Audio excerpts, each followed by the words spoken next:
Magandang hapon, narito na ang pinakahuli sa binomonitor nga nating si Bagyong Ada.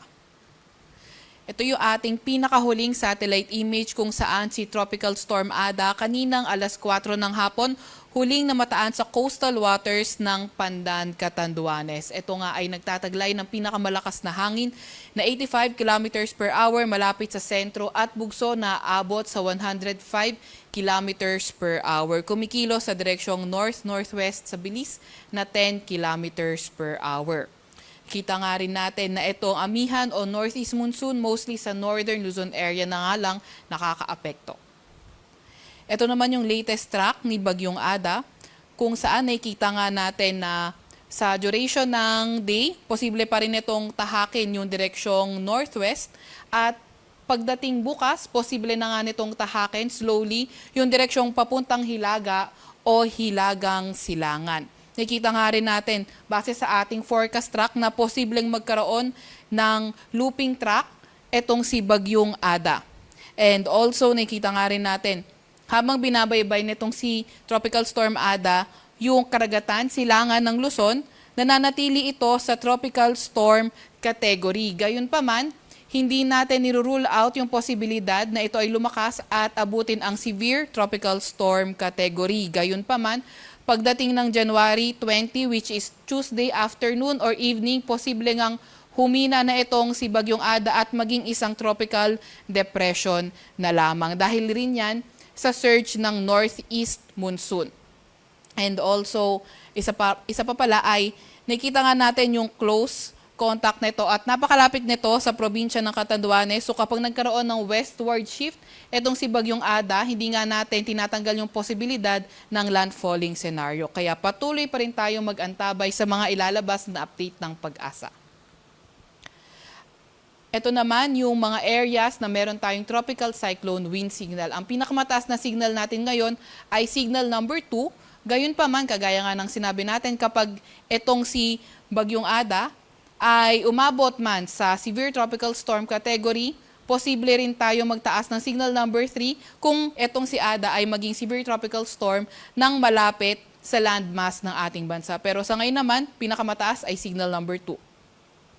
Ito ay nakataas sa may eastern portion ng Camarines Norte, eastern at central portion ng Camarines Sur, sa may Albay, pati na rin sa may Catanduanes. Samantalang signal number 1 sa southeastern portion ng Isabela, sa may Aurora, sa may eastern portion ng Quezon, kabilang ng Polillo Islands, sa lugar ng Marinduque, eastern portion ng Romblon, nalalabing bahagi ng Camarines Norte, nalalabing bahagi ng Camarines Sur, Sorsogon, sa may Masbate, pati na rin sa may northern Samar, northern at central portion ng Samar, at northern at central portion ng eastern Samar, pati na rin sa may Biliran.